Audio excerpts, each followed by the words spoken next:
जय माता दी। हिंदू धर्म में 9 दिन की नवरात्रि का विशेष महत्व है। इन 9 दिनों में माँ दुर्गा के 9 रूपों की पूजा की जाती है। नवरात्रि साल में 4 बार आती है, जिनमें 2 गुप्त और 2 प्रत्यक्ष होती है।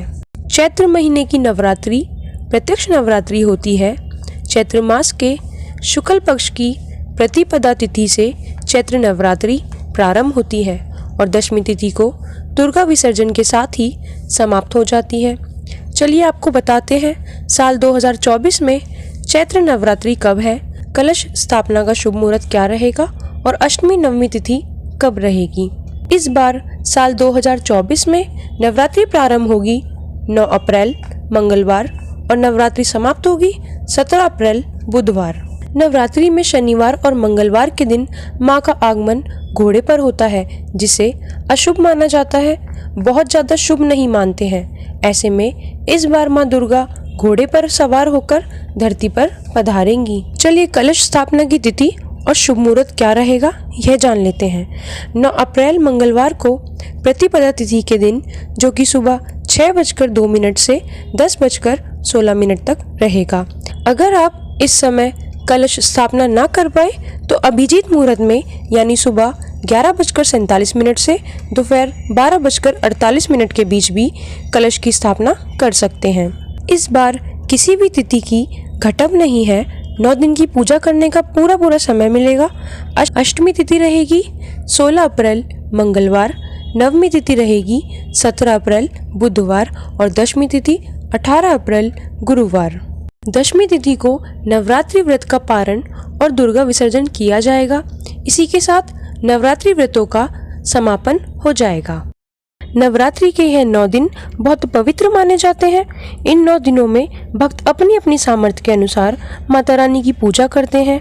इन 9 दिनों में नाखून, बाल आदि काटने के लिए मना किया जाता है। व्रतधारी को पूजा करते समय काले रंग के वस्त्र नहीं पहनने चाहिए। विधि विधान से सुबह और शाम की पूजा करनी चाहिए। वैसे तो कलश की स्थापना करना बहुत ही शुभ माना जाता है। अगर आप किसी कारण से कलश की स्थापना नहीं कर पाते हैं तो बिना कलश स्थापना के भी आप नवरात्रि के 9 दिन की पूजा या 9 दिन के उपवास रख सकते हैं। इन 9 दिनों में अखंड ज्योत भी जलाई जाती है, जो कि 9 दिन और 9 रात तक लगातार जलती रहती है। इन 9 दिनों में श्री दुर्गा चालीसा पाठ, श्री दुर्गा सप्तशती पाठ किया जाता है। अपनी अपनी परंपराओं के अनुसार अष्टमी और नवमी तिथि को कन्या पूजन किया जाता है और इसके बाद शुद्ध सात्विक भोजन ग्रहण करके अन्न ग्रहण करके यह उपवास खोला जाता है। नवरात्रि के व्रत में भक्त अपनी सामर्थ्य के अनुसार, अपनी शारीरिक क्षमता के अनुसार उपवास रखते हैं।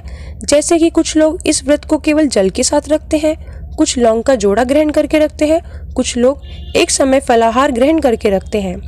फलाहार में सेंधा नमक से बना हुआ फलाहार जैसे आलू, लौकी, कुटू या समा के चावल आदि ग्रहण किए जा सकते हैं।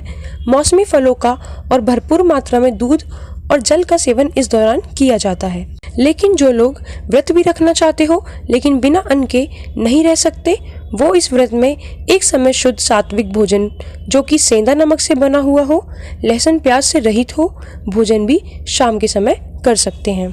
कलश विसर्जन या दुर्गा विसर्जन नवमी तिथि के बाद ही करना चाहिए। तो 17 अप्रैल बुधवार को दोपहर 3:14 तक नवमी तिथि रहेगी, जिसके बाद से दशमी तिथि प्रारंभ होगी। तो ऐसे में आप इस दिन शाम को सूर्यास्त से पहले तक विसर्जन कर सकते हैं। जानकारी अगर अच्छी लगी हो तो वीडियो को लाइक और चैनल को सब्सक्राइब नहीं किया हो तो प्लीज़ चैनल को सब्सक्राइब करके बेल आइकन प्रेस करना मत भूलिएगा। जय माता दी।